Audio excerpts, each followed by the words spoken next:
Valim já se juntou a nós. Falar que o Valim tem um grande fã-clube. Então, assim, basicamente aumentou ali quase 1.000 seguidores no meu Instagram, de tanta gente que queria ver a Opa, sua live.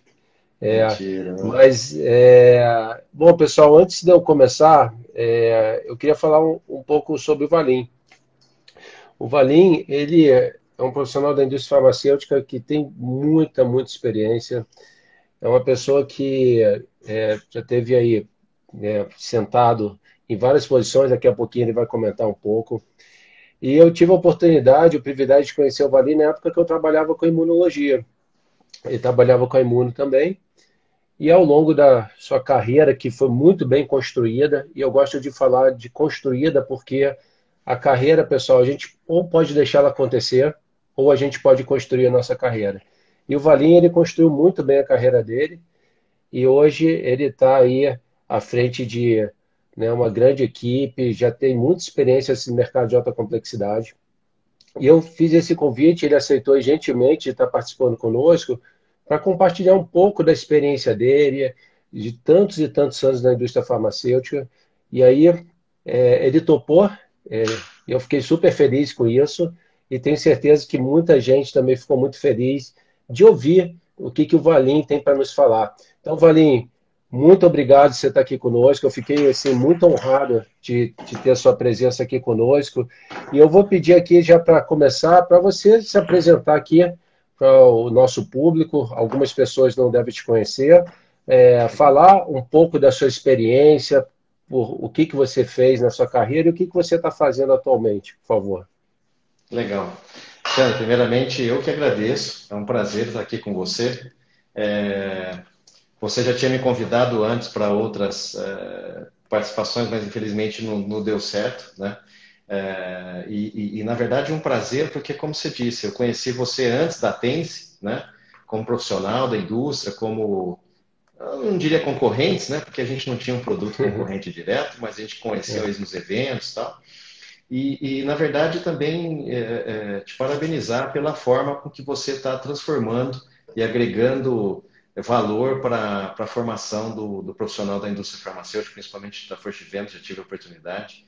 Então, acho que parte desse convite também é um prazer e uma honra estar aqui com você, que está mudando aí o conceito da formação do colega da Força de Vendas. Tá? Eu tenho, né, um tempinho de indústria farmacêutica já, se contar o período que eu estou aqui na Pfizer e o Axê, onde eu comecei na indústria, né, eu tenho 24 anos aí já de indústria farmacêutica, e eu falo que eu tive a sorte, não vou dizer a sorte, eu não gosto de usar essa palavra sorte, eu tive a felicidade de começar a minha carreira por uma área que eu acho que todo mundo deveria passar na indústria farmacêutica, que é a força de vendas. Né? Então, eu comecei como rep e tive aí praticamente quase 8 anos como representante em diversas linhas, né? E realmente foi muito importante. Independente de você começar por aí, eu sempre brinco que ó, as pessoas têm que passar por aí. Então, eu falo para o meu time de gerentes de marketing, analistas, se você tiver a oportunidade de passar pela força de vendas, vá, porque realmente é um aprendizado muito grande e que realmente te proporciona uma visão do mercado fora do comum. Então, esses 8 anos que eu tive lá, eu aprendi muita coisa. Né? Aprendi que a mensagem promocional que eu levava não servia para todo mundo. Eu aprendi que os mercados são diferentes, que as regiões são diferentes. Então, isso me deu um background muito bom para o que eu exerço hoje, inclusive, né? Mas chegou um determinado momento que eu queria um pouco mais, né? Eu queria desenvolver outras habilidades e uma das formas que eu vi foi ir para a matriz. Eu não tinha outra opção, né? Eu trabalhava fora de São Paulo na época e acabei indo para a matriz para uma vaga de analista de inteligência de mercado. Né? Eu paguei um pedágio grande na época, porque como representante da força de vendas eu tinha lá carro, celular, né? Tinha vários benefícios e a vaga não tinha nenhum desses benefícios. Então eu me inscrevi, devolvi o carro, devolvi o celular e fui para São Paulo, né? Porque eu morava na época em Campinas. E Mas foi muito bom, foi importante essa mudança, porque na inteligência de mercado foi onde eu conheci a indústria farmacêutica a fundo, né? Todos os mercados de atuação. Trabalhei em vacinas, medicina interna, hospitalar, especialidades, né? Que na época a gente tinha lá especialidades, que era hospitalar e oncologia, imuno, junto. E isso abriu minha visão. Então, quer dizer, aquilo que eu já conhecia do campo, eu conheci a fundo, né, as particularidades da indústria farmacêutica. Então, acho que essa mudança foi muito importante para minha carreira. Curiosamente, eu estava nessa semana numa live com o Pim, né, o Wagner Pim, que você conhece também, Uhum. e foi muito interessante a forma, eu penso muito parecido com o dele. Eu não programei estar aqui hoje, mas estar na posição que eu estou hoje. Eu procurei me aprofundar, especializar, para poder estar preparado se caso surgisse a oportunidade. Então, inteligência de mercado foi importantíssimo para a minha posição de gerente de marketing que eu passei depois. Né? É lógico que eu passei por efetividade da força de vendas, porque era muito próximo do que eu fiz como rep. Eu trabalhei depois no marketing de primary care, depois fui para o marketing de especialidades, depois acabei assumindo como gestor de gestores da força de vendas e aí atualmente estou nessa função como diretor da unidade de oncologia aqui na Pfizer. Não, muito legal. E atualmente na Pfizer você já tem muitos anos, tem mais de 20 anos, né, que você está aí. 21, esse ano eu completo 21. Caramba, cara, que história legal. Eu acho muito bacana, né, você contar essa sua trajetória, porque hoje na posição que você tem muita propriedade, porque você teve várias visões, várias experiências e conhece, assim, né, muitas coisas que são fundamentais para estar nessa posição. Eu acho que tem uma coisa muito legal que você falou, que às vezes a gente tem que dar alguns passos atrás para dar vários passos para frente, né? Exato. Então, é você praticar esse desapego de, ó, eu vou abrir mão de alguns benefícios que a indústria me dá, mas para um objetivo maior. Isso é muito difícil, é uma decisão muito difícil de, às vezes, você tomar, né? Mas eu tenho certeza que você, com certeza, não assim, falou, pô, não valeu a pena, né? Com certeza você não se arrependeu disso. E aí eu fiz até um paralelo quando você estava falando, eu refleti aqui alguns momentos da minha vida, porque eu até recomendo aqui, pessoal, um livro muito legal que se chama Ponto de Inflexão, do Flávio Augusto. Ele é muito interessante, porque na vida, vários momentos a gente passa por pontos de inflexões que a gente tem que tomar decisões, e de acordo com essas decisões, ela pode fazer uma inflexão muito interessante na sua vida. E eu me lembro, na minha época, quando eu fui para a indústria farmacêutica, eu abri mão de várias coisas que eu tinha ali como médico, inclusive o nível de remuneração que eu tinha até maior como médico, mas que eu estava disposto a pagar aquele pedágio, porque para mim era um sonho ir trabalhar na indústria farmacêutica. E eu em nenhum momento me arrependi, aprendi muito. E depois, quando eu vim para a Tens também, Valim, foi um trade-off muito grande, né? Porque eu pedi demissão do lugar que eu trabalhava, fiquei 6 meses, pessoal, eu gosto de contar essa história, eu fiquei 6 meses sem entrar um centavo na minha conta, tá? Imagino. E eu estava numa posição legal no último hospital que eu trabalhava, eu tinha uma boa remuneração e tudo mais, mas eu dei vários passos atrás para poder viver esse propósito que hoje eu vivo, que é com a Tenzi, de estar capacitando pessoas. Mas muito bacana. E me fala um negócio, Vaninho, qual foram os momentos que você viu que era importante você se capacitar para você começar a se diferenciar e aproveitar as oportunidades que iam surgir para você ao longo da sua carreira? Eu penso assim, você precisa estabelecer um plano de desenvolvimento bem detalhado. Eu acho que você precisa saber onde você quer estar no curto prazo, no médio e no longo prazo. O curto, médio e longo vai depender de cada um, né? Curto para mim é um ano. Tem gente que é 2 meses, né? Tem gente que é mais ansioso e tem uma Sim. questão de time diferente. Então, eu sempre desenhei os meus planos de desenvolvimento de uma forma muito detalhada para saber o que eu. Mas se eu tinha um objetivo final. Né? Então, se eu era na época rap, aonde eu poderia chegar, né? Qual era o meu terceiro nível? Então, o meu próximo nível era ser gerente de distrito, um nível acima seria um analista de marketing, era coordenador de marketing, é isso que eu pensava, né? Quando eu atingia aquele determinado nível, eu já começava a buscar os outros níveis. Então, esse deslocamento lateral que você falou, eu acho que dar um passo para trás eu não gosto. Eu sempre dei um passo para o lado. Eu acho que é melhor você dar um passo, às vezes, para o lado, Uhum. e às vezes é difícil você fazer com que as pessoas enxerguem isso. Então, por exemplo, trazendo aqui no nosso contexto de força de vendas, né? Um representante hoje, qual é o next step dele? Se ele falar, eu quero ser GD, eu quero ser gerente distrital, né? Acho que cada indústria tem o seu nome, mas o que você precisa? Gestão de pessoas, capacitação. Eu tenho isso? Essa é a primeira pergunta. Eu tenho? Não. Se eu não tenho, como eu faço para adquirir? Porque se eu nunca for gerente de alguém, como é que eu vou ser bom em gestão de pessoas? Então aí você, de repente, pode ter um deslocamento lateral para buscar isso. Aí sim, no início da carreira, você tem muita questão da especialização, né? Você tem cursos de gestão, você tem a educação, a preparação habitual, que são os cursos de extensão, as pós-graduações, né? Os cursos que você promove como indústria, como consultoria e outros, mas você tem aqueles que é só o dia a dia te dá, né? Então, gestão de pessoas, como é que eu adquiro? Isso é muito difícil, né? Você trabalhar. Mas, às vezes, a pessoa vê um secondment, né? Um estágio, uma situação em alguma área e ele não se aplica, porque ele está focado lá na posição de gerente distrital, né? Internamente não é diferente, né? Eu quero ser diretor de uma indústria farmacêutica, eu sou gerente. O que eu tenho que ter de capabilities para ser o diretor? Então, aí eu vou para o nível de cima.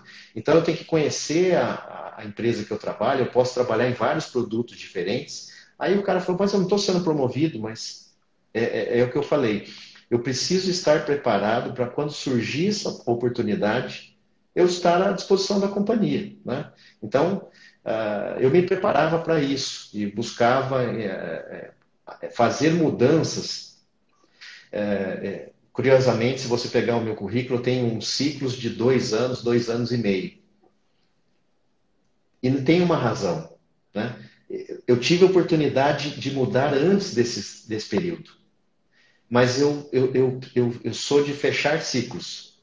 Eu acho que também o conhecimento muito raso não te leva em lugar nenhum. Então, Sim. não dá para você aprender nada profundamente em 6 meses, né? Agora, como um secondment é diferente. Agora, você vai para uma posição, fica 6 meses, já começa a pensar na outra, você não adquire a profundidade que você precisa. Então, eu achava que eu precisava ficar um tempo maior, fiquei, e aí, depois de 2 anos, eu procurava já outras oportunidades de desenvolvimento lateral. E fiz muito essa mudança na minha carreira, sem promoção, né? Como você disse, fazia mudança lateralmente mesmo, procurando aquelas capabilities que eu não tinha. Não, muito legal. Eu acho que você vai falando aí, eu vou fazendo reflexões aqui da minha carreira. Me lembro quando eu saí da área médica, fui para o marketing, foi um movimento lateral para mim, mas que assim, o ganho que eu tive de conhecimento quando eu fui para o marketing foi uma coisa impressionante, mesmo sendo um movimento lateral. Então foi uma coisa que é muito bem dita por você. E aí, pessoal, fica uma dica: se vocês estão em empresas que permitem, né, fazer job rotation, aproveitem isso aí, é uma experiência riquíssima. Eu tenho até um exemplo de uma pessoa que trabalhou comigo, ele era um gerente de distrito, muitos anos de campo, e resolveu que queria para o marketing. E a empresa fazia um job rotation no marketing. Ele era fenomenal, era um dos melhores que eu conheci. E foi muito interessante porque quando ele começou a trabalhar na matriz, esse cara ficou tão triste. E ao final dos 6 meses do job rotation que ele fez, ele falou, cara, eu descobri que eu não quero marketing, meu negócio é campo. E isso é muito bacana quando as empresas dão essas oportunidades, porque às vezes se você Exato. faz um salto direto para a posição e você vê que, pô, não é isso que eu quero, você se frustra, às Uhum. vezes gera uma decepção na própria empresa também, né? Então eu acho que essa experiência é muito legal. E acontece muito, Alexandre, eu vou dar um exemplo.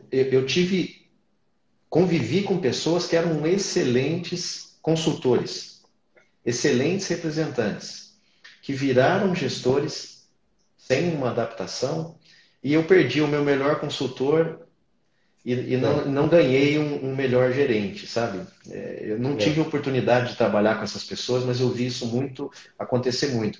E essa mudança minha para a matriz foi uma mudança arriscada na época, porque eu poderia, depois de um tempo, falar, não era isso que eu queria, e aí eu não tinha mais a volta, né?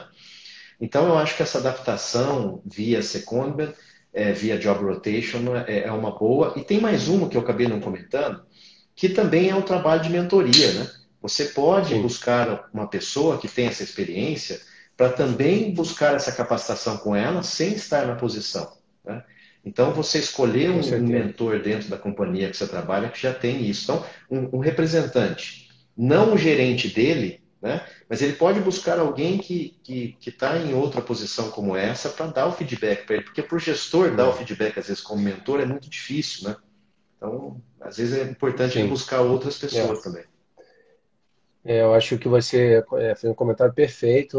Eu tinha até rolado aqui no chat sobre isso. As mentorias são riquíssimas, tá, pessoal?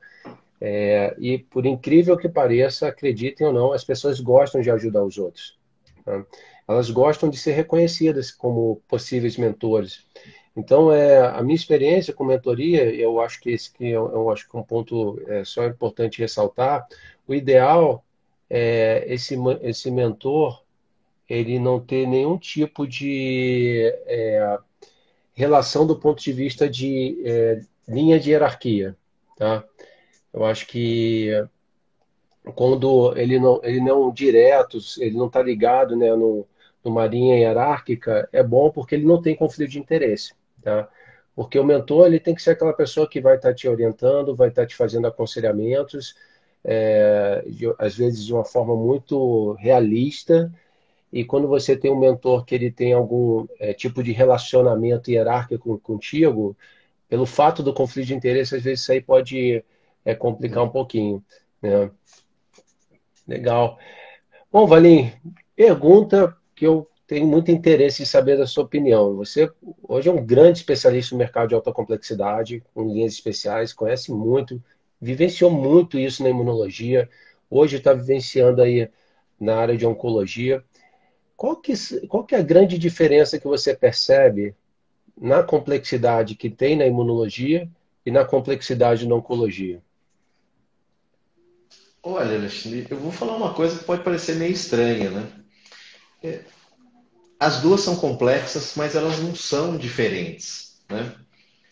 Os produtos de alta complexidade precisam de uma atenção que hoje não é mais promocional, né? Então, muitas vezes o profissional que trabalha com essas linhas, né, pensando na linha, o que a gente precisa para promover um produto de alta complexidade? Conhecimento técnico, muito, porque você está falando com um profissional que conhece muito a doença, conhece muito os produtos, então acho que isso é fundamental. Você precisa conhecer do mercado não retail, porque ele é completamente diferente. Eu não compro aquele produto numa farmácia. A forma de aquisição é diferente, a dispensação, o custeio daquilo é diferente, né? Então você precisa entender de acesso. E para mim, um terceiro pilar hoje que eu falei, conhecimento científico, muitas vezes é importante num nível de detalhamento que não se via no passado. A gente recebia o material promocional, né? A gente recebia a estratégia promocional e saía falando aquilo para todos os médicos, para todos os lugares que a gente ia. Hoje, a gente precisa atender a necessidade do profissional. E muitas vezes, não dá mais para você falar que o meu produto é melhor do que o outro. Você tem que diferenciar ele do ponto de vista do profissional, né? Então, Uhum. entender também os estudos clínicos, né? Aprofundar um pouco mais na parte científica do produto é importante. Então, voltando à sua pergunta, não vejo diferença de imuno e onco. As necessidades são diferentes, Uhum. mas o acesso, o médico, os produtos são tão complexos quanto. A diferença para mim, quando você fala no que eu trabalhei com reumato, né? Na dermatologia, vou voltar um pouco antes, na dermato, o diagnóstico era muito difícil, né? Psoríase. Teve um momento que Por quê? Sim. Porque você tem dentro da dermatologia formações diferentes. Você tem um cara que vai para estética, você tem um cara que vai para a parte clínica mais.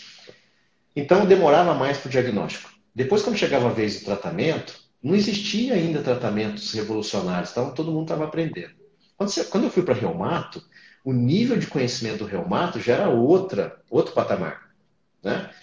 Ele respirava a ciência ali. Então, o que ele precisava? De informação de acesso, aonde eu busco, como é que um paciente faz, aonde libera, é privado, é público, é LME, quer dizer, se você não souber como funciona isso, muda. Então, a diferença é que ele tinha um paciente crônico que ia tratar o resto da vida. Então, aquele paciente exigia uma atenção. O que eu vejo diferente na oncologia é a pressa, é o time, né? Um oncologista não tem um mês que ele perde, é um mês de vida importante para o paciente. Então, eu acho que a grande diferença é que a agilidade que a gente precisa lidar com a especialidade é diferente de um para o outro. Mas o que o meu time precisa ter para atender tudo isso não muda. Eu vejo hoje, inclusive, que, por exemplo, um gerente da equipe, né, um consultor, se ele já é um consultor em imunologia, ele trabalha facilmente na onco, desde que ele tenha trabalhado esses 3 pontos que eu falei. Ele tem a parte científica, ele conheça o acesso e produtos de alta complexidade. Se ele for trabalhar uma linha de imunologia só na propaganda, ele vai sofrer um pouco mais para fazer essa adaptação. Não. Eu concordo perfeitamente contigo, plenamente. Eu tenho exatamente essa visão. Eu acho que a pessoa que tem as competências de consultor, que exatamente essas competências que você falou, que eu, inclusive, é um termo que eu criei na Tese, que é o tripé do consultor técnico, que ele passa pelo conhecer a interpretação de estudos clínicos, porque é fundamental ele conseguir diferenciar seu produto na frente do médico com base científica. A evidência científica é, na minha opinião, o melhor argumento de venda quando bem comunicado. Então, quando a gente pensa na questão do acesso ao medicamento, o pontapé inicial do acesso é ter o produto prescrito. Né? Se você não tiver o produto prescrito, ele pode estar incorporado onde quer que seja, que o paciente não vai ter acesso. Né? Então, eu acho que esse convencimento com qualidade é fundamental. A questão de conhecer o sistema de saúde no Brasil sem sombra de dúvida, fundamental. Ah, mas eu tenho uma equipe de acesso na minha empresa. Não é isso. Né? A equipe de acesso ela trabalha de uma outra forma e o consultor tem que conhecer muito bem a parte de acesso, tanto público quanto privada, até para orientar seu cliente e saber as dificuldades que existem para buscar aí as soluções. E a questão de gestão de contas, sem sombra de dúvida, do mercado não retail, interpretar, saber como é que funciona hospitais, clínicas, DRS, farmácias de dispensação, e entender muito, né, principalmente no mercado privado, os diferentes modelos de remuneração de cada conta, né, porque às vezes, dependendo do modelo de remuneração, o medicamento oral, no caso da oncologia, não tem a menor chance, por exemplo, numa clínica de oncologia, se ela trabalha com um modelo tipo fee for service. Né? Mas quando é uma estrutura vertical. Exato. E você trouxe um ponto que essa diferença. Nós tínhamos os produtos novos hoje, quando a gente fala da Imuno, são orais, né? E orais não tem a obrigatoriedade da ANS. Então, se esse consultor da Imuno nunca trabalhou com isso, né? Ele sempre trabalhou lá com os infusionais, que ele tem um acesso garantido. Quando ele muda para onco e tem um oral que não estava, como é que ele faz? Né? Então, realmente, assim, eu acho que tem particularidade de um e outro, mas a partir do momento que você trabalhou com acesso lá na imunologia, não vai ser diferente aqui na onco, porque você já conhece as cadeias, as contas, os tipos, né? A forma de reembolso, porque você fala, tem acesso. Então, você está lá na operadora. Se é uma clínica que presta serviço para a operadora, é um tipo de remuneração. Se é uma verticalizada, é outro. Então, exatamente. eu acho que a gente tem que sair desse modelo, Alexandre, do cara assim, eu tenho um time de acesso, eu tenho um time de MSL, de especialista, o responsável, né? Todos nós somos o foco. Nós temos que atender o médico naquele momento. Então, a partir do momento que você está na frente lá do doutor Alexandre Olímpio, ele pede algo para mim, que eu falo, espera, eu vou ter que pedir para o outro cara vir aqui, você pode, ali naquele momento, ter perdido a sua chance de conquistar aquele produto. Né? E como é paciente dependente e o cara tem urgência, né? Tanto na reumato quanto na onco, ele não vai esperar 30 dias para falar, ou um dia que seja, né? Complexo. É, eu concordo plenamente contigo, inclusive eu falo bastante sobre isso. Na minha opinião, o consultor técnico ele tem que estar muito bem preparado, porque a gente pega, por exemplo, eu acho que as empresas que têm esse time, esse Brain Team, esse time cross-functional, que trabalha com acesso, trabalha com CAM comercial, trabalha com time de MSL, realmente é fantástico você ter essa estrutura. Porque quem trabalha como aquele famoso lobo solitário, ele acaba tendo dificuldade, porque tem um determinado momento que ele precisa de alguém suportando ele e ajudando nas atividades. Mas o conhecimento, ele é fundamental. Então, eu, por exemplo, que eu falo essa questão muito forte de acesso e interpretação de estudos clínicos e saber a parte também de gestão de contas.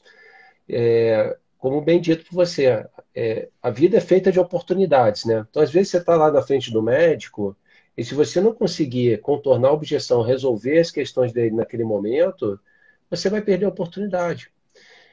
Então, quando a gente vê, ótimo, minha empresa tem uma estrutura de MSL, fantástico. Né? O MSL ele tem, né, um papel fundamental, principalmente nesse mercado de alta complexidade.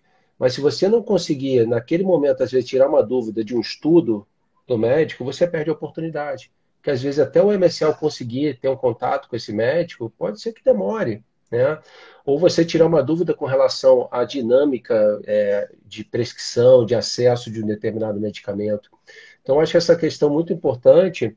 E como eu falei, esse tripé que a gente fala, que é a interpretação de estudos clínicos, conhecimento do acesso e gestão de contas, eles são extremamente complementares. Porque não adianta simplesmente você convencer o médico do ponto de vista científico e quando chega lá na conta, a conta tem um modelo de remuneração que o seu produto não faz fit com o modelo de remuneração, né? Então, essa visão do todo, como bem colocado aqui pelo Alex no chat, é exatamente isso, né? O consultor ele tem que ter uma visão 360, ele tem que ter uma capacidade de criar conexões, criar pontes, evitar gerar barreiras e também ter uma capacidade muito grande de engajar internamente a empresa para poder mostrar seus projetos, a importância dos seus projetos para fazer essa estrutura cross-functional trabalhar a seu favor. Mas uma pergunta, Valim. Hoje, por exemplo, na sua opinião, eu acredito que deva ser essa. As pessoas para trabalharem na linha de oncologia, obrigatoriamente tem que ter experiência em oncologia, ou se ela tiver esse conhecimento que você disse anteriormente, você acha que isso já é suficiente para essa pessoa estar habilitada?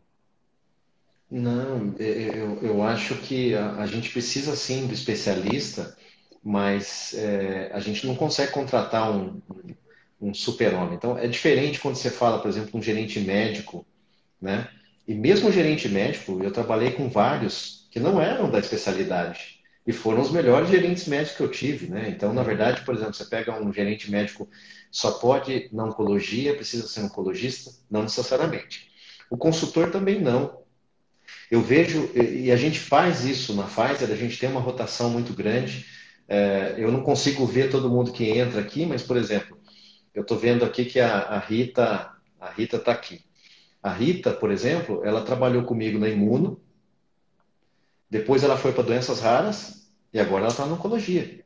Então, a questão não era o conhecimento do produto ou da especialidade, mas esse conhecimento técnico que a pessoa adquire nessas linhas mais complexas, ela só muda, ela vai ter o período de aprendizado dos produtos.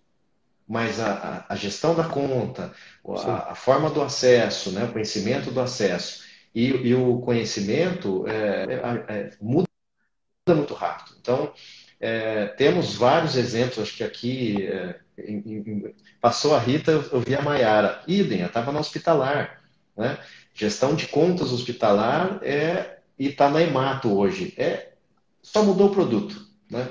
Então eu não vejo que é preciso ter um conhecimento especificamente na Onco, ela tem que ter um nível de competência como consultor grande. Inclusive, a gente tem vários colegas que eram representantes de linhas de medicina interna que foram para linhas de especialidades. Então, eu não vejo muito essa necessidade, não. Tá? Diferentemente quando você precisa de algo específico, mas isso aí são exceções. E para chegar nessas linhas aí especiais, specialty care, alta complexidade, o que que você recomenda que essa pessoa deva começar a se capacitar? Fala, ó, você quer ir para lá, esses fundamentos aqui, essas competências são essenciais. Eu costumo falar isso, Valim, pelo seguinte, a Tense, ela é uma empresa muito focada na alta complexidade, né? E eu, inclusive, Uhum. quem me acompanha sabe que eu estimulo muito isso, da gente olhar a alta complexidade, porque a alta complexidade é uma tendência muito forte do mercado. Então, se a gente olhar o pipeline das empresas, está extremamente mega alavancado, não quemato, doenças raras, imunologia, e vai ter muitas oportunidades. Você pega, por exemplo, olha o pipeline de várias empresas, que inclusive isso aí é de domínio público, tá, pessoal? Vocês podem entrar nos sites das empresas e olhar o pipeline. Você vê assim, o nível de alavancagem na alta complexidade é uma coisa impressionante. Então, o que eu vejo é que as pessoas têm que olhar para essa alta complexidade, que vai ter muita oportunidade no mercado, mas o que ela deve fazer para se capacitar de ter a possibilidade de, num processo seletivo, se destacar, mesmo que ela não tenha atuação ainda?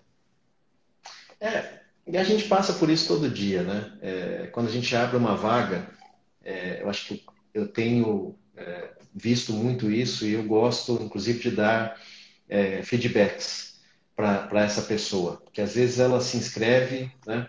E a pessoa fala, não, é que eu preciso de alguém agora que tenha conhecimento no mercado. Esse é o feedback mais comum que as pessoas costumam dar, né? E Sim. ela não dá o feedback do que a pessoa precisava ter, como você está perguntando, né? Então, eu acho que, por exemplo, eu vejo muita gente boa, boa no sentido de o cara tem garra, o cara tem conhecimento, ele tem postura, ele é um profissional super motivado, ganhador de prêmios na área terapêutica que ele trabalha. Aí ele vem para o processo e aí você pede um exemplo, por exemplo, para ele de situações onde ele teve que ajudar o médico do ponto de vista de acesso.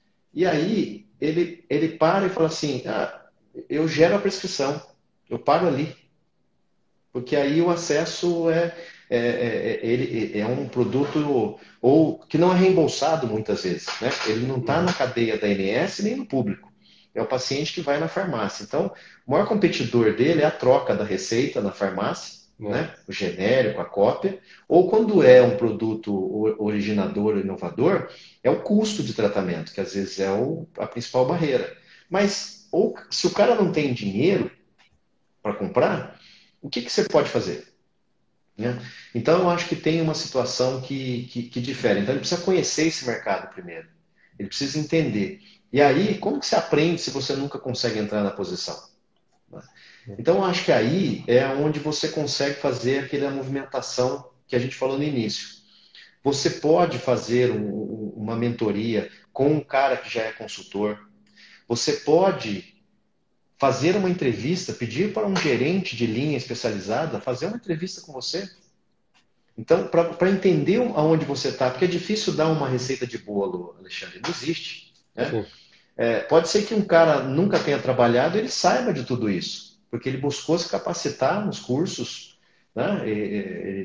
Sei lá, ele tem uma pessoa muito chegada que consegue passar isso para ele absorve muito rápido. Então, difícil você dar uma receita, mas eu acho que a pessoa que está numa linha de primary care hoje, que precisa fazer esse deslocamento, e não são todos, tá? Porque hoje você tem linhas de primary care que também já trabalham nesse tripé que você comentou.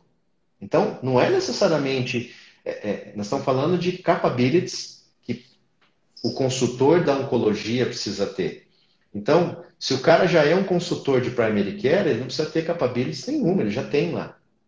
Agora, se a gente está falando de um cara que atua numa linha promocional habitual, né, daquela que a gente via, eu acho que aí ele precisa entender do acesso, principalmente, né, conhecer esse mercado mais a fundo, e não necessariamente conhecer só o que é SUS, o que é mercado privado, o que é ANS. Ele tem que saber como navegar dentro dessa situação. E aí ele pode aprender, buscar esse aprendizado nas plataformas que a gente já tem hoje, com os colegas mesmo.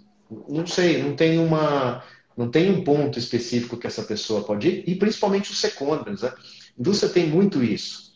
Quando você tem uma colega, licença maternidade, ela vai, licença maternidade, o que nós fazemos? A gente abre um secundário. Né? A grande dificuldade no passado, sabe qual era? A limitação geográfica.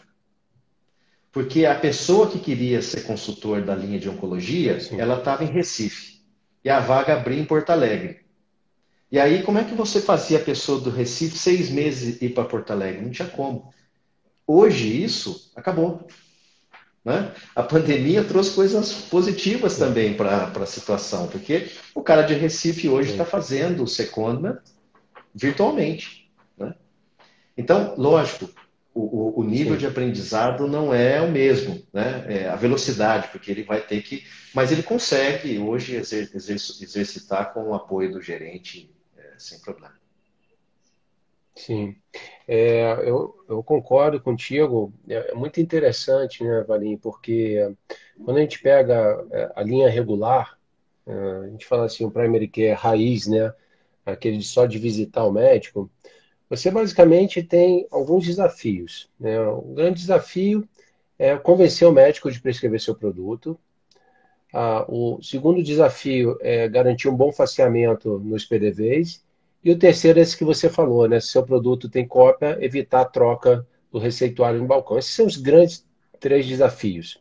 E não estou falando que é fácil, não, tá? É difícil isso daí. Lógico, com Mas quando a gente. certeza. Uhum. Isso é difícil, né? Mas quando a gente vai para alta complexidade, eu costumo falar que assim, você tem aquele grande desafio de convencer o médico a prescrever seu produto, e os seus problemas eles vão começar a partir da prescrição, né?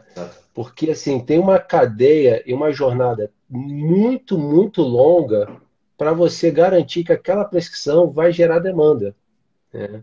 Então, se o consultor ele não conhecer todas as etapas que estão no meio dessa jornada, que aí é o que você bem disse, que passa por acesso público e privado, passa também pela questão da gestão de contas, a demanda não acontece, porque o consultor ele tem um papel de simplesmente fazer o quê? Ele ir conectando esses pontos no meio do caminho para que no final a demanda efetivamente aconteça. Então, se a pessoa ela não tiver preparada com esse nível de conhecimento e assim, não é um conhecimento superficial não, tá, pessoal? Porque muitas vezes a pessoa acha que a SUS é público e plano de saúde é privado, né? É Mas privado, conhecer, exato. né? Conhecer a regionalização e hierarquização da rede. Vem cá, um paciente com determinada doença, por onde é que ele passa? Atenção primária, secundária, terciária, onde é que estão A os jornada, gargalos? conhecer a jornada do paciente também, né? Eu acho que Exatamente. tem, porque a jornada do paciente hoje é mais complexa, né? Porque você falou, esse paciente também recebe a receita dele, e se ele não souber o que fazer, para, né? Ele procura outro médico, às vezes, porque ele não conseguiu o tratamento, né? Sim. Embora tenha tido um excelente diagnóstico. Então, acho que a primeira coisa é identificar se você tem o perfil. Né? É isso que você quer? Eu tenho um perfil, conversei com pessoas que me deram feedbacks positivos, aí você buscar o conhecimento. Se preparar para quando surgir a oportunidade de uma vaga de onquemato, acontecer. Agora, eu digo, volto naquele início. Às vezes, para você chegar lá, você tem que fazer movimentações laterais. Então, Sim. você trabalha há 10 anos numa linha de prescrição que você mencionou. E hoje você tem outras linhas terapêuticas que não são só onquemato. Então você tem vacinas, você tem hospitalar, você tem doenças raras. Todos eles são mercados de alta complexidade, se você olhar. Então, às Sim. vezes, você foca na onquemato e mira na onquemato e não olha mais para nada do lado. Então Sim. você precisa fazer essas movimentações, porque quando você vai numa linha de vacinas, por exemplo, a cadeia de distribuição é outra. Então você já vai trabalhar com as clínicas de vacinação, você já vai trabalhar com outra forma de pagamento, porque é um pagamento do próprio bolso, né? Você começa a ganhar corpo para quando você chegar numa entrevista dessa e falar, olha, eu não tenho conhecimento específico de consultor, mas eu já passei pelas linhas A, B, C e D. Essas mudanças são importantes, porque às vezes o colega fica 10 anos, 15 anos na mesma linha e ele mira numa posição e numa linha terapêutica específica e ele não abre. Então, acho que precisa ampliar esse leque. Às vezes, para você chegar num ponto, é você buscar aquele aperfeiçoamento. Né? Ele pode ser, inclusive, em outras linhas, em outras áreas. Né? Próprio acesso. Né? Às vezes, você tem uma posição de acesso e o cara... um Key Account Manager, né? Às vezes ele vai fazer um Key Account. Então, você tem outras formas de conseguir esse conhecimento, essas capabilities para poder chegar onde você quer. Com certeza. Você comentou muito bem, o segmento aí de vacinas, pessoal, é um segmento que ele dá muita robustez para quem eventualmente depois quer buscar trabalhar numa linha de oncologia, raras, imunologia, porque também é um mercado que tem muita complexidade, é um trabalho bem consultivo também, de gestão de contas, de entender como é que funciona o sistema de saúde. Então é uma oportunidade bem interessante. A gente está no momento aqui de vacinas no Brasil também, que está sendo interessante, surgindo oportunidades, empresas aí vindo com um portfólio de vacinas.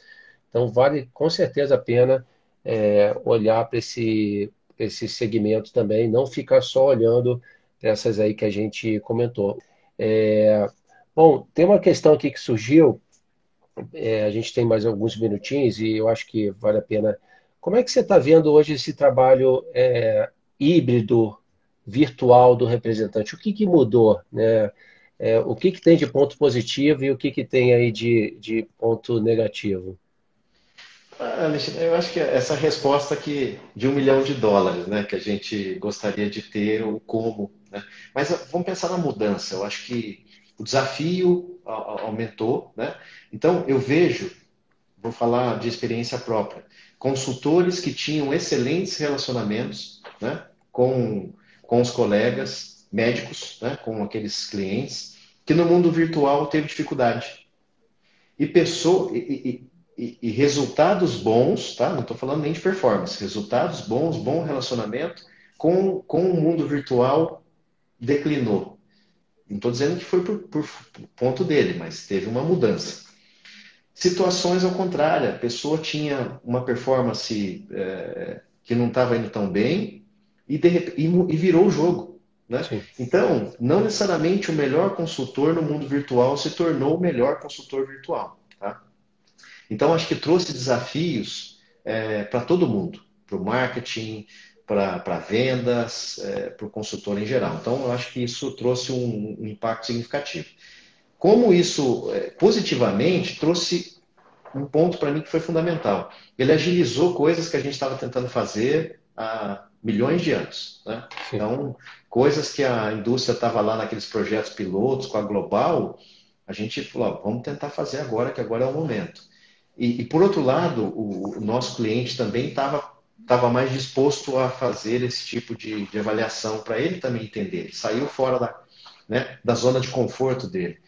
Então, acho que é uma oportunidade boa para preparar a indústria para um novo momento, que iria chegar em algum ponto, em algum momento desse, mas que a gente antecipou bastante, muitos anos aí de tentativas, né?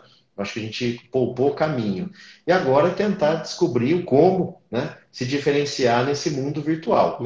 É. Não acho que vai ser 100% virtual, tá? Mas também não vai ser 100% é, presencial mais. Eu acho que parte Sim. por um modelo 50-50 aí, É, 50% do nosso trabalho vai continuar dessa forma, os outros 50% a gente vai buscar alternativas, né? é, Acho que é isso. E oportunidade de mudar o tradicional, né? Sair fora da caixinha. Não acho que nós vamos não ter mais força de vendas, que não vai ter. Não, esse papel ele vai ser importante. Talvez ele não vai chamar mais consultor, talvez ele não vai chamar mais rep, talvez ele não vai chamar mais gerente médico, gerente de marketing. Vai ter mudanças, né, da forma com que a gente chama isso, mas no final o objetivo é um só, que é atender a necessidade do nosso cliente, do nosso paciente que está lá na ponta. sim, sim. Eu concordo, eu acho que a tendência é ter modelos híbridos. A gente tem que olhar sempre o lado positivo, né, de tudo que a gente está vivenciando. Eu acho que a transformação digital na saúde, que sempre foi algo muito atrasado, extremamente atrasado, ela veio top-down. Então, assim, a saúde teve que se adaptar a essa condição que a gente está vivendo de digital, e eu acho que isso foi uma coisa fantástica. As empresas, elas começaram a pegar aquelas ideias fora da caixa e começar a executar, e vários projetos de digital que às vezes estavam ali porque tinha que fazer, viram a importância daquilo ali de fato acelerar. Uma das coisas que eu gosto muito de falar é o seguinte: quando a gente olha o presencial versus o digital, uma das grandes diferenças que eu vejo é o seguinte: às vezes o médico ele ficava constrangido de não atender aquele consultor, aquele representante que estava esperando ele um tempão ali sentado, né? Então ele ia, recebia aquela pessoa e às vezes ele não estava nem muito afim de receber, recebia mais por pudor, certo constrangimento de não atender. No digital não tem essa, né? Assim, ele às vezes pode, cara, não vou marcar, não vou responder e tudo mais. Então eu costumo falar muito que aquela pessoa que ela era relevante para o cliente, né, gerava valor, esse cara teve uma chance de melhores resultados no digital, né, porque o cliente fala, pô, vale a pena receber esse cara, ele gera valor para mim. Uhum. Aquele que não gerava valor, assim, no digital, ele começa a passar um certo sufoco, né? Porque o médico, o cliente, ou quem que seja, fala, pô, não vou nem receber, sabe? Não vou nem responder isso, né? Não vale a pena. Então, eu acho que esse é um ponto interessante. Tem que gerar valor. Eu acho que a gente tem que ter cada vez mais capacidade de entender as necessidades do cliente, entender as dores do cliente e poder estar se posicionando como parceiro estratégico. Não simplesmente como transação, né? Eu compro, você vende, porque isso daí a tendência é cada vez mais você ter dificuldade com esse tipo de relacionamento. É muito interessante, né? Porque você vê hoje, fazendo mais um paralelo entre o trabalho de linha regular versus o trabalho do consultor, né? A gente até brinca, né, algumas situações que tem o setor vago é o setor que mais vende, né? Hum. Principalmente quando a gente pensa em produtos maduros. Às vezes o médico ele está tão acostumado a prescrever aquele produto que a presença, às vezes, de um consultor, de um representante, não muda em nada, né, a prescrição ali, o audite. Eu falo isso assim da minha experiência como médico mesmo. Eu tinha produtos assim que eu tinha um hábito prescritivo tão grande que nem precisava nem me visitar, que eu estava lá canetando aquele produto. E quando a gente olha essa questão do consultor, o negócio ele não gira sem a presença do consultor, né? Se o consultor não tiver ali para juntar todas essas pontas que a gente falou, desde a prescrição até de fato o paciente estar recebendo o medicamento, o negócio não gira. E aí entra só um conceito bem rápido para eu falar para vocês, que o conceito de acesso, pessoal, é paciente usando o medicamento. Esse é o conceito do acesso. Às vezes as pessoas acham que o acesso é incorporação de medicamentos, né? É uma parte do acesso, mas o acesso efetivamente é paciente usando o medicamento. Se você tem, por exemplo, um produto infusional que está, por exemplo, sendo distribuído no SUS, já está incorporado no SUS, o paciente pega, mas se ele não tem um local para fazer infusão, mesmo ele tendo aquele produto na mão dele, ele não está tendo acesso, porque ele não está usando. E aí, como é que as empresas resolvem essa questão, né? Então, eu acho que esse é um ponto que eu só queria destacar. Bom, Valim, já estamos chegando aqui aos minutos finais. Passa rápido, né? Pô, passa rápido demais, cara. Passa rápido. E assim, uma conversa tão boa e assim, de É. tanta relevância os assuntos aqui que você trouxe, que eu tenho certeza que muita gente aqui refletiu, pensou, pela riqueza do conteúdo, mas a gente já está chegando aqui ao final, Valim, e eu queria que, se você pudesse, deixar umas mensagens finais para quem nos acompanhou aqui ao longo desses minutos conosco, principalmente do ponto de vista de capacitação, de buscar seus objetivos. O que que você teria aí de mensagens finais, por favor? Primeiramente, agradecer as pessoas que entraram aí para ouvir. É, e, na verdade, eu acho que a mensagem que eu deixaria é que a gente precisa se preparar. Não importa a posição que a gente tem, né?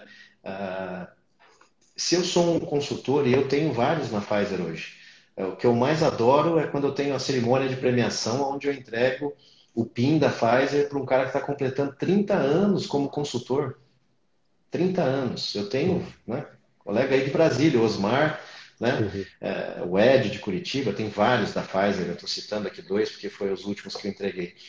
A resiliência do cara de passar por todas as adaptações que a gente já teve na indústria farmacêutica, no mercado, né? E o fato dele estar sempre se capacitando para estar disponível e atender a necessidade da onde ele está, né? E a hora que surge a oportunidade, essas pessoas já estão preparadas para assumir outras posições. Agora, se não assumir, isso não é demérito, né? Eu acho que esse é um ponto que eu sempre trago, que eu trouxe isso no começo. Eu estou aqui porque foram aparecendo oportunidades, mas nem sempre elas aparecem e nem sempre a gente consegue atendê-las. E às vezes nessas conversas eu já tive a oportunidade, um amigo falou, eu queria ser MSL, tá? E ele mora em outro estado. Eu falei, cara, a posição que tem é em São Paulo, você vai sair da tua casinha na cidade que você mora, com a família, para vir morar em São Paulo, sendo que financeiramente não faz sentido, né? Foi aquela conversa que a gente teve no começo. Yeah. Não, é isso que eu quero. Então venha. Venha, tal, mas saiba que você vai pagar aquele pedágio. E às vezes. Porque às vezes a mudança não faz sentido, ou faz tanto sentido para o cara que ele pega a família dele inteira, arrasta para lá. Tal. E às vezes ele tinha oportunidade de fazer um second, como a gente comentou. Então, nem sempre a gente vai fazer algo e vai ter o retorno, né? No sentido de Sim. promoção. Mas você vai estar capacitado para continuar trabalhando na indústria farmacêutica. Eu acho que esse é o ponto. A diferença desse cara de 30 anos, aí você vai falar, pô, ele é frustrado porque ele não foi promovido, né? Pelo contrário, ele tem a empregabilidade dele garantida porque Yeah. ele justamente se capacita todo ano e busca atualização. Então, eu acho Yeah. que, independente do que vocês estão buscando, a gente precisa se capacitar porque tem uma mudança normal que já acontece e tem essa mudança que ninguém previu e que está nos Yeah. obrigando a mudar, né? E aqueles que não conseguirem se adaptar nisso vão ficar para trás, né? E infelizmente faz parte do ciclo da Yeah. vida no sentido profissional, né? No ciclo profissional nosso, né? Os Legal. altos e baixos. Então, eu acho que o recado que eu daria é procurem a capacitação independente da função que você exerce ou que você quer exercer. Você tem que estar preparada para quando ela Legal. aparecer. Legal, Valinho. Eu acho que uma mensagem final muito rica que você trouxe. Eu concordo plenamente. Eu acho que a gente nunca pode parar, pessoal, de se capacitar.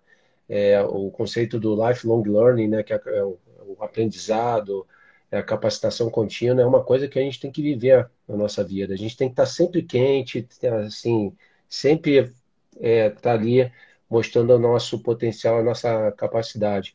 Bom, Valinha, já estamos finalizando aqui.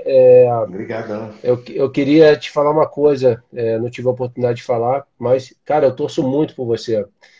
Todas as conquistas que você tem na sua carreira, você pode ter certeza que tem uma pessoa aqui do outro lado que vibra muito por você. Então, assim, quando eu vejo as coisas acontecendo, eu estou aqui sempre, né, muito positivo e torcendo muito por você. Admiro muito o seu trabalho, a sua competência E agradeço muito a gentileza que você teve de estar compartilhando todo esse seu know-how, seu conhecimento conosco ao longo dessa noite. Aproveito também para agradecer a todos que nos acompanharam ao longo desses minutos, pessoal. Muito obrigado pela gentileza de também ceder um pouco dos minutos de vocês para estar nos acompanhando.